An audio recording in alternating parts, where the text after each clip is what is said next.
Baba Googa. Baba Googa. Speak to me, spirits of the afterlife. Speak to me, John Wayne Gacy, Jeffrey Dahmer, and Celine Dion. Come before me. I call upon you now. What are you doing? Contacting the spirits with my Ouija board. There's so many things wrong with everything you said. Let's just focus on this. This is not a Ouija board. I don't keep those in my house. This is a Monopoly board. All the more reason it was Harold's favorite game. For crying out loud. Guide me. Show me where Harold is. Show me. What? I found Harold!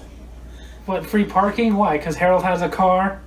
And he hated paying for parking! He's here!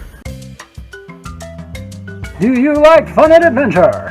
Then sit back and enjoy the Brothers Not Lovers as they discuss all things movies.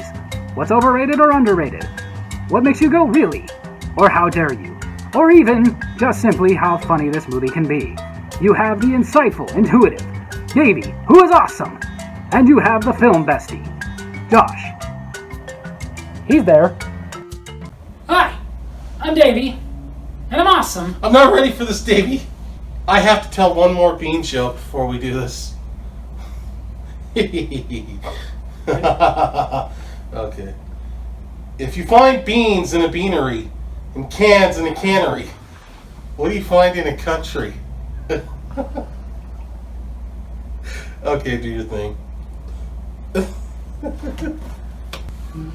This is Josh, the film bestie. I'm the film bestie. And my name is Tuco Montequilla. Enough with that Tuco Montequilla. It's stupid. You don't even look Spanish. But I am. And this is How Dare You? How dare you? Where we defend movies that have been incessantly bashed throughout the years that we loved. The first movie we're gonna How Dare You? Slave Girls from Beyond Infinity. I've never even seen that movie. How dare you? No, one of Kevin Costner's finest movies that got incessantly bashed because people compared it too much to another movie that, well, tanked. But Kevin Costner wasn't in Vice Academy. We're not doing that. Oh. What we're talking about is The Postman. Yeah, that one where they're in the sea, they're fighting the smokers, they're gonna find dry land. I love that movie. That's Waterworld, you idiot. I thought Waterworld was the one where he's delivering letters to people and he's fighting that bald dude who thinks he's some kind of a god or something. It's an improvement. The last time I mentioned Waterworld, he thought it was a theme park in San Diego. It is! I've seen it! That's Sea World! Oh. The one we fed the penguins? Yes. The one where we saw the whales jumping out of the water? Yes. Where we saw that ventriloquist with that really funny doll on his hand playing the piano? No. I like the world. The Postman is the movie that was compared a lot to Waterworld because it was a post-apocalyptic future and Kevin Costner's character was someone who was a loner, scavenger, who did not want to have relationships with anybody, but eventually got sucked into one and then made to fight against evil tyrants that were basically pillaging and controlling this now post-apocalyptic future. So yes, in that sense, it was very much like Waterworld, but done very differently. And in my opinion, The Postman was done much better than Waterworld. Yeah. About the same. I like them both equally. I would say The Postman was much better because The Postman took more time to tell the story, which I understand in Waterworld they did kind of have to rush it because they went way over budget because Kevin Costner insisted instead of filming these sequences in a studio, in the pools in a studio like they do most of these sea movies, he had to do it in the actual ocean, which cost them way too much money. So that story had to get a little bit rushed because they had to get it done. And that was one reason I liked The Postman better, because they didn't have to rush the story. because they didn't spend way too much money this time. They should have. Giovanni Ribisi, he's worth the money. He was hardly in it. They couldn't afford to keep him in it longer. Okay, that's why. It wasn't like he was a big star back then. Yeah, who else was in this movie? Kevin Costner cast his own daughter in it. That's that one girl that wanted to dance with him. I will say that was a little weird that he cast his own daughter to play a character that had a crush on him. Kind of makes me think of those purity pledge dads from American Dad. He's horny in other chicks. Bad Kevin Costner. A very original movie. While he's scavenging, he finds an old dead postman with a bag of mail, takes his clothes and stuff to stay warm, and takes the letters to make up that he is a postman, rebuilding the United States of America that has been long since gone, and fighting post-apocalyptic Nazis, I guess you would call them. The Holiness Army were nothing more than basically white supremacists. Yeah, it was basically a post-apocalyptic Nazis. Yeah. Yeah, Nazis were German. We had the Klan. And they even called themselves the Klan. Spoilers, they lose, so it's good. Dude, I've never seen the end. Yes, you have! Oh yeah, I was smoking a lot that night. And it even had a cameo with Tom Petty. Rest in peace. As himself, it was awesome. It was. So for those of you who have bashed the Postman because it's too much like Waterworld, How dare you! for our next How Dare You, Assault of the Killer Bimbos. why do I even try to let you?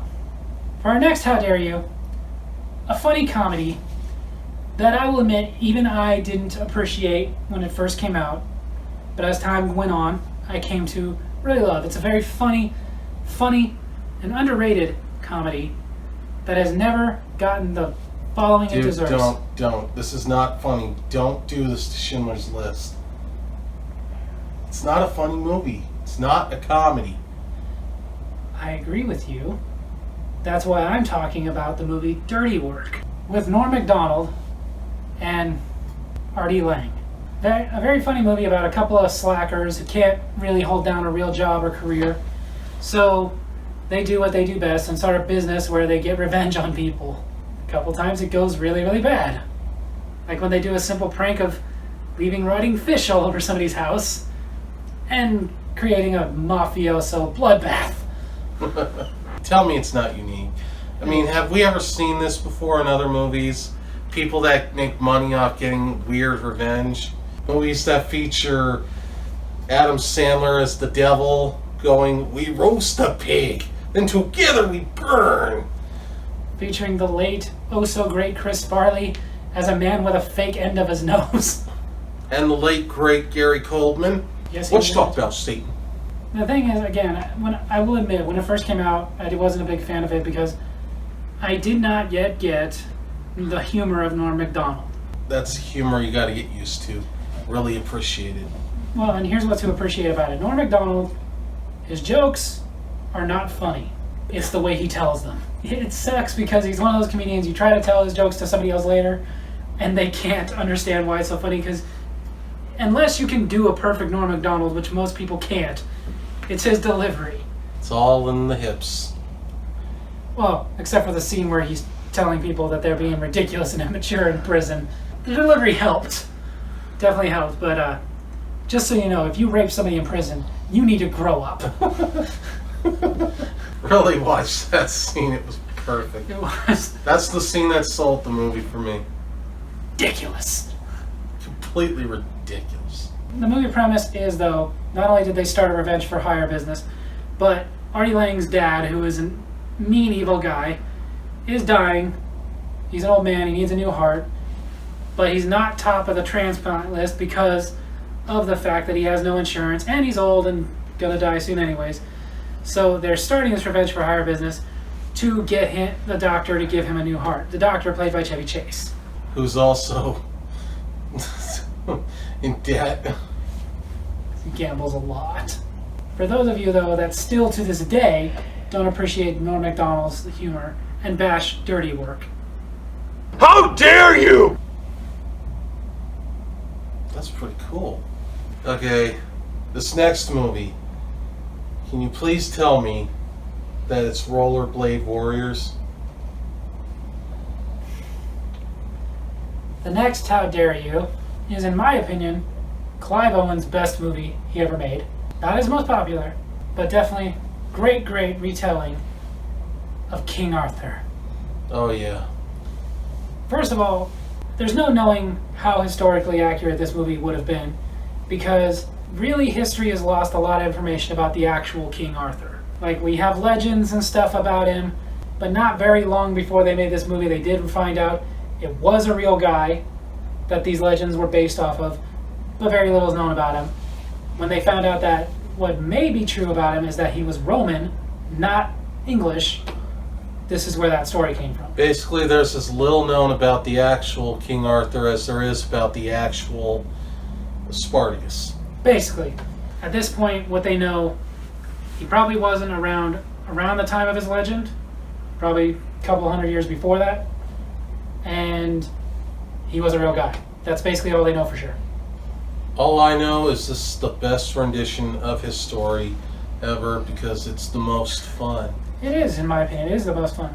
And it has a great cast.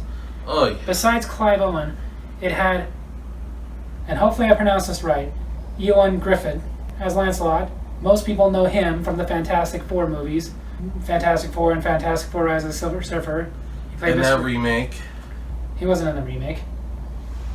I'm sorry, when I was watching that piece of crap, I kind of put him in my brain to kind of help me not kill myself. Fair enough. It had Ray Stevenson. Whom was the greatest, well, movie-wise, the greatest Punisher. I don't agree with you there, but he did do a good job. It had Joel Egerton. The man has been in many movies, including Warrior. Great movie with Tom Hardy. It had Stellan Skarsgård as the main villain. For an old wizardy looking guy, he was pretty intimidating with a sword. Oh yeah, not to mention, I hate to break it to you, even back then, that guy would have scared the crap out of me. And his son, being played by Till Schweiger. You might know him as Heinz Hummler, the gigolo with the most below in the sequel to Deuce Bigalow. I choose to remember him in his role as Sergeant Hugo Stiglitz in Inglourious Bastards. How come he hasn't had a better career? That guy's pretty awesome. Well, he's had a great career in Germany, where he's from. But I mean, in a real country, one that exists. You are going to start another war! And it also had one of the most popular actors in Denmark ever, popular among certain crowds here in America, and it should be more popular, Mads Mikkelsen. Yeah. Pretty much every Viking movie you would love, he's in it. And he played Tristan, probably the best character in this movie. Yeah, he was badass. Him and Dagny are the best ones. Ray Winston as Bors is also a pretty known actor. And, of course, it had Keira Knightley. Which most people know from the Pirates of the Caribbean movies. But this movie, not just its great cast, but had a really great story, and one that was definitely more believable than any of the legends of King Arthur. There was no thing about him pulling a sword out of some stone or something, or any magical creatures. It was just a guy from Rome who was sent to lead a group to defend an outpost in England, which is something the Romans did. They used Sarmatian knights, Sarmatia, country that's not around anymore. Well, they were more tribes of nomads. Right. Eastern, kind of Russianish area. Right. They're gone now, though. Which is also something the Romans did. If they defeated a country and let some of the people live, they would basically enslave them by making not only that generation that they captured, but their future generations serve in their military. History lesson aside, I couldn't help but notice that the one actor you did not name played the one character in the movie no one cared about. Also is the one character in the legend almost nobody cares about. Galahad. Yeah. Couldn't really care about him in the movie because he was very whiny. Very whiny. He's like, I want to go home, and I don't want to go on another mission, and no, I don't want to fight for these Welsh people. No, I'm not Lancelot. I wish it was. Okay, I said Welsh. Let me correct that. If people are going, I've seen the movie, there were no Welsh people. The Woads are what later became the Welsh. I was just watching the movie like Joey Lawrence going, whoa! But again, it was a really good movie that had a really believable plot. Romans in an outpost like England, Saxons are coming by, which we know in history they did eventually take over that part of England, creating what is now the Anglo-Saxons. And these knights with King Arthur stay behind to defend the natives there because Rome pulled themselves out of that indefensible outpost, which is one of the things that Rome did do. Eventually they just left England because it was too far for them to really defend properly. They spread themselves too thin. They really did. It's one of the things that led to their downfall. But it was a really good movie that people bashed incessantly, and I don't even know why. What did you want? It had a great story, great cast, great acting, great action. Oh, at the time, movies like Episode 3 were coming out, so no one gave a crap about King Arthur. They just wanted more Star Wars that they were going to hate. I love Episode 3. I liked it too, in spite of the other stuff. But still, people just weren't into that at the time. Which I don't understand. Why can't you be into more than one movie? People are fickle. They really are. And for you fickle people who didn't give King Arthur a chance to shine like it should have. How dare you! Was that you? Maybe. Whoa! This is your last chance. Last chance to tell them which one were how daring. Don't screw it up this time. No, man. I'm standing up to you. We are going to How Dare You, a movie I want to do. And that movie is Summer School. Done! Really? Yeah, I love Summer School. And I thought you didn't watch those types of movies. what are you talking about? You and I watched Summer School together so many times our parents got sick of it. Well, wait, which Summer School are we talking about? The one with Mark Harmon and Courtney Thorne-Smith. Oh. So, not the adult one with Ron Jeremy. You're done! Summer School! One of the best comedies of our childhood. Even though, to be fair, as children, we probably shouldn't have been watching it. God, no. But, great movie. And like the other Summer School, stars a young lady named Courtney Thorne-Smith. Different ladies, but same name. Thank you. You're welcome. Some of you may be going like, why are you how daring this? Everybody who's seen it loves it. That's true. But the critics bashed it, and thanks to the critics bashing it, it actually didn't do that well when it first came out. At this point, it's got enough of a cult following that I'm sure it's made some of its money back, but it should have been like one of the most classic legendary comedies ever. Had a great cast. Mark Harmon, that most of you know from NCIS. Kirstie Alley, who most of you know from Star Trek Wrath of Khan. Oh, is that where they know her from? I just remember from all those Weight Watchers commercials. No, seriously, I actually remember her mostly from the Look Who's Talking movies. And She was great in Madhouse. we'll get there. It had, like we mentioned, Courtney Thorne-Smith from Melrose Place and that TV show with Jim Belushi. You know, the other Belushi. And it had some lesser-known actors who've graced great movies like Fabiana Udino, who most people only remember as a lot of vagina from the Austin Powers movies.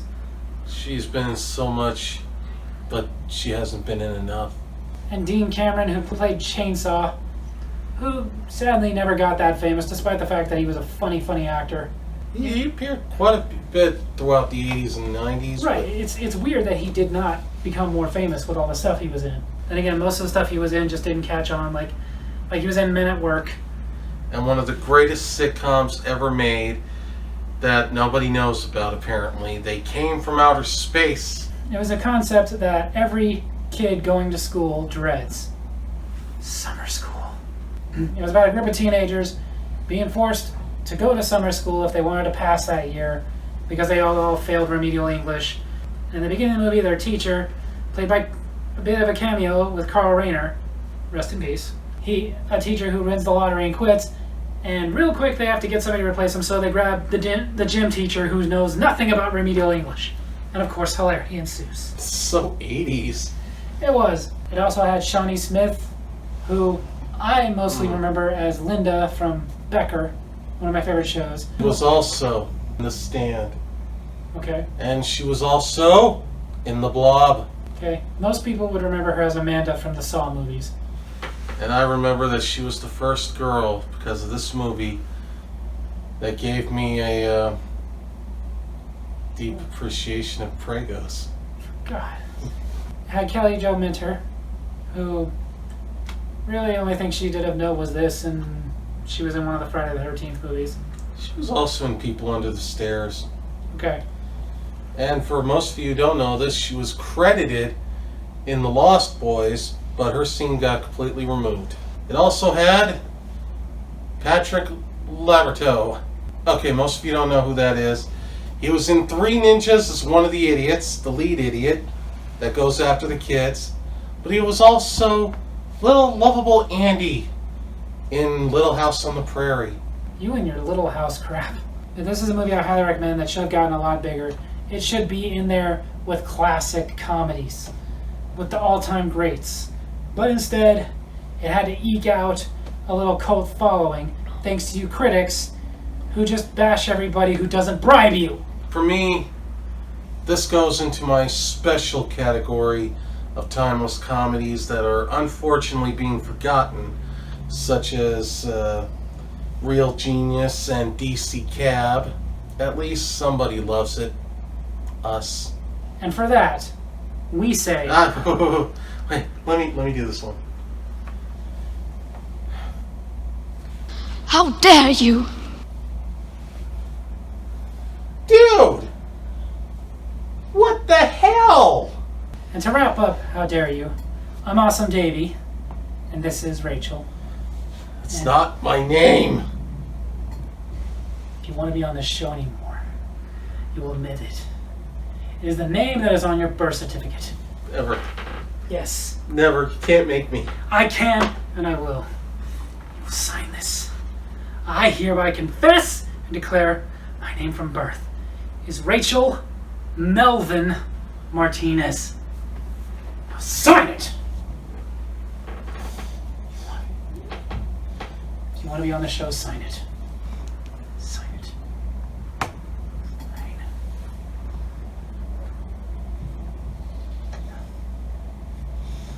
No.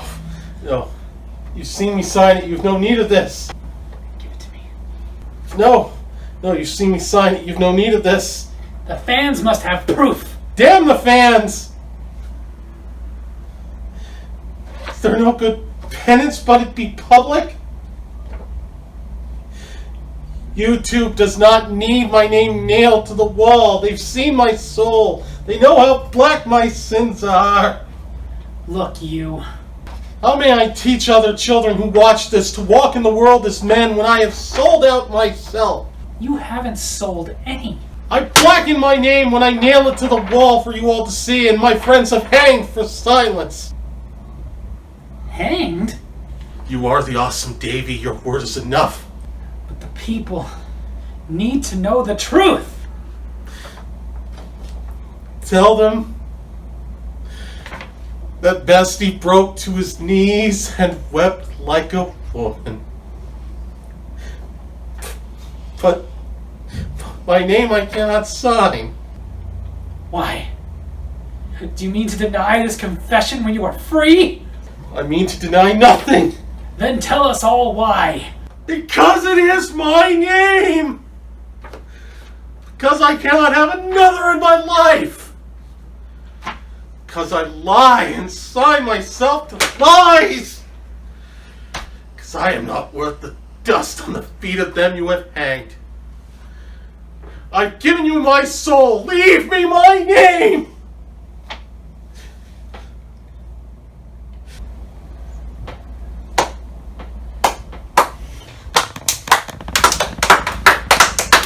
Bravo!